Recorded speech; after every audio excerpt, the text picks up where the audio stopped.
My education system failed me. There I said it. And right now, there are millions of Canadians and United Stations walking around completely oblivious to a fundamental truth. And granted, the latter shouldn't surprise anyone, I am quite frankly offended that people continue to teach this lie in school. And no, I'm not talking about the imperial system. Growing up, I'd read the news of President Coolidge or Clinton or whoever was in charge getting sworn into office. And then I'd sit in front of my grade 1 teacher all starry-eyed because I thought they knew everything and ask, "Who is the President of Canada?"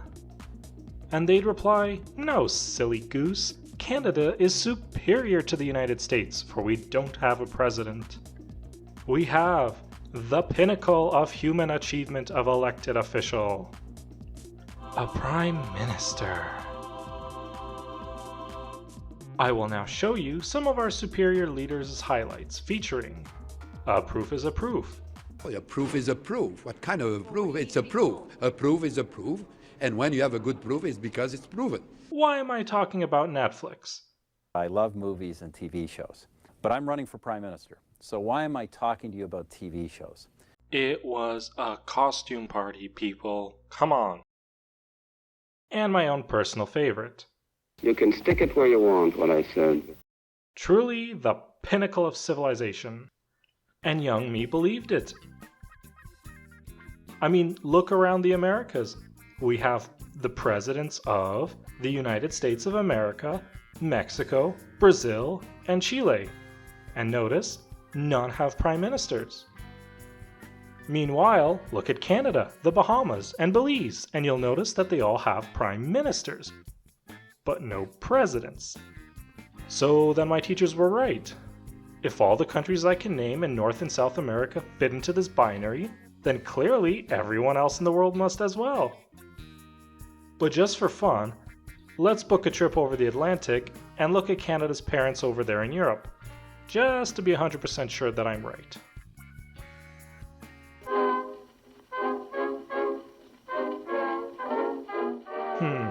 The UK has installed a revolving door at number 10, but there's no president in sight. Okay, off to Paris now.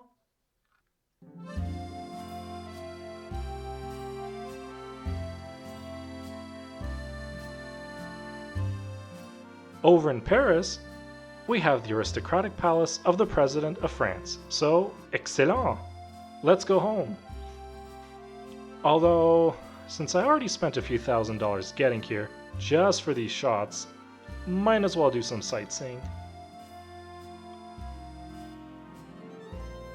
Oh shoot, sorry madame, I accidentally bumped into you. Here, let me wipe you off with these Dior handbags that you use as towels over here. What's your name, madame? Elisabeth Borne. Oh, and est-ce que vous êtes ici pour business ou plaisir? Je suis la première ministre de la République française. Oui, oui. Awkward.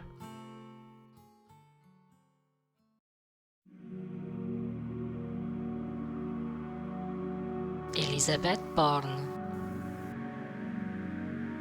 We don't have a president. We have a prime minister. Je suis la première ministre de la République française. Je suis la première ministre de la République française. We don't have a president. We have a prime minister. Première ministre de la République française. Ben là!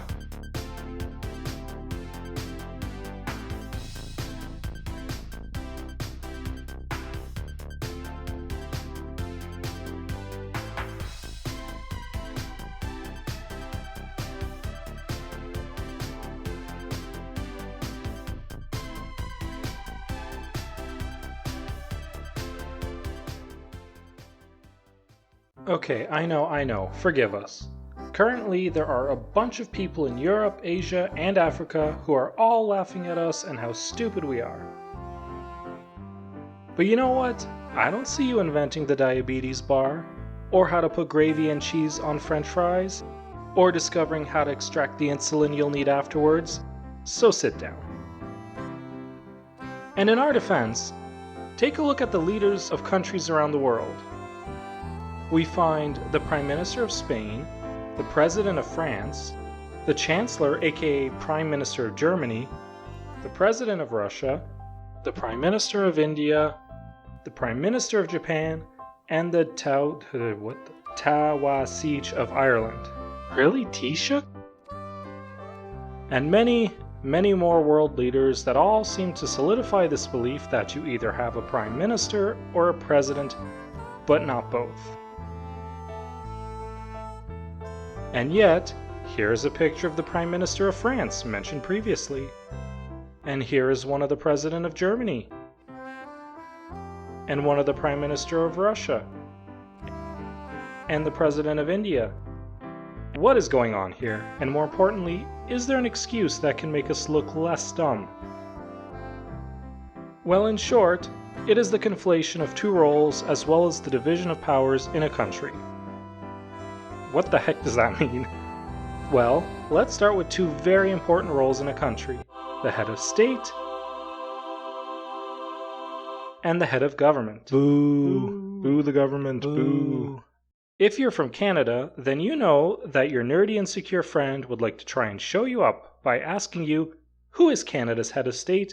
And when you say Justin Trudeau or whoever was Prime Minister at the time, you would laugh and tell them how stupid they were for not correctly guessing either the Governor General or, more correctly, the monarch at the head of the Commonwealth realm, who is Queen Elizabeth II as of writing.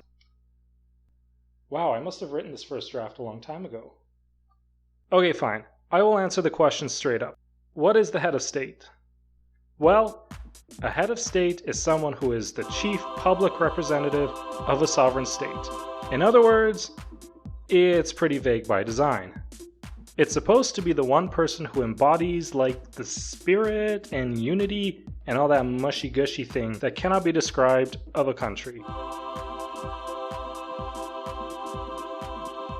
Or at least it's supposed to in theory. Think of George Bush after 9/11 or Franklin Roosevelt after Pearl Harbor. And don't think of this, or this. Yeah, no. So if the head of state is some gobbledygook that doesn't make much sense, what is the head of government? Boo! Boo the government, boo! Well, this one makes a bit more sense, thankfully.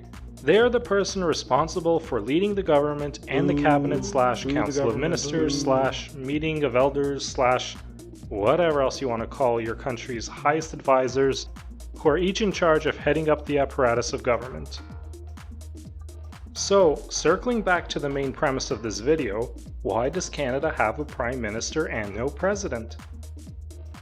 If you're paying attention, you can now finally answer that question. And if you're playing a game on another tab and not really paying attention, I will repeat. It's because our head of state is King Charles III, represented in Ottawa by the Governor General. And our head of government is the Prime Minister. Boo! Boo the government, boo! Therefore, no president. Oh wait, you don't think King Charles III embodies the spirit of our country because he lives in a castle an ocean away? And represents the colonialist conquest of Quebec and the indigenous peoples? Regardless, he is the head of state for all the countries in the Commonwealth realm, hence why the Bahamas and Belize, that I mentioned earlier, do not have a president. It is also similar across parliamentary constitutional monarchies like Spain and Japan, i.e. they have a monarch, not a president. Presidents are for republics, not monarchies. I know, the content you get here on this channel is just outstanding. Ladies and gentlemen, and/or user designated, you are getting premium content for free. But wait, there's more. Okay, no, we're not doing that. So this first part makes sense. But then, why doesn't the United States of America have a prime minister? Is it because prime ministers are only for constitutional monarchies, and every republic only has a president? To vote yes, press the like button. To vote no, press the subscribe button. And if you think this video is stupid, press the dislike button twice. Thank you for your feedback. If you're a new subscriber, then well done, friend. Oh shoot, I forgot to mention, if you were already subscribed, don't press the subscribe button again to vote. Was it too late? Parliamentary republics like Germany, India, Ireland, and... okay, that's all I can think about right now, have basically swapped out a limited power monarch with a limited power president for their head of state. Meaning presidents in those countries typically have very little power outside of emergencies and are mostly ceremonial. You basically get paid to be pampered and usually have very little accountability, as you are expected to just stand there and look pretty. And also probably stay away from Twitter and the interns. This is why if Canada ever voted to become a republic, that doesn't automatically mean our government becomes just like the US. Also, shout out to David Reichert for figuring this out a while ago. But okay, you still haven't answered the main question. Why do so many countries, including most of the Americas, have a president but no prime minister? Timmy, this isn't even your video, go back. Well, in countries like the United States, Mexico, and Brazil, their head of state is the president. However, if you look closely, you'll notice that the president is also the head of the cabinet. Boo the government, boo. Look, here's a picture of a US cabinet meeting. No PM in sight. Unlike the parliamentary republics we saw earlier, these countries are full presidential republics. Basically, it means that the head of state and head of government were fused together, and unlike their weaker ceremonial counterparts, they need not look pretty, they need not stay away from Twitter, and they need not stay away from the interns. Ta-da! Mystery solved! Now we need to solve the mystery of why the US is allergic to having elected officials under the age of 70. So what about France? The probably not original land of French fries. They are a republic, and they have both a prime minister and a president, as shown in my award-seeking opening. That must mean that they are a parliamentary democracy and their president is just a figurehead, right? Well, of course no. I wouldn't be bringing it up if it was that easy. Everyone knows that since the late 50s, when General Charles de Gaulle came to power in a...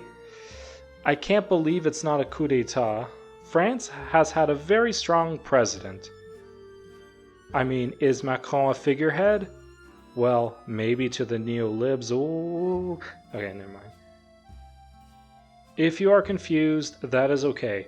France is weird because they bestow actual, real, non-ceremonial executive power to both their head of state and their head of government, which are two different people. That means that France is what political science nerds who spend $100,000 on a useless degree call a semi-presidential republic. So if the president is a left-wing tree hugger, and a majority of their legislature are right-wing nutjobs, well then that's going to make for some interesting, as the French call, cohabitation. La. And if you want to see how awkward this can get, go back to 2006, when then pro-EU and pro-NATO president of Ukraine, Viktor Yushchenko, had to cohabitate with Viktor Yanukovych, yes, that Viktor Yanukovych, the same one who was either directly or indirectly guilty of the vicious poisoning of his election rival from 2 years ago. That election rival was Viktor Yushchenko. How do you send him a Zoom invite? Send to the man who brutally poisoned me, and then he responds with, "Accept, we'll bring sushi and tea, flown in specially from Russia."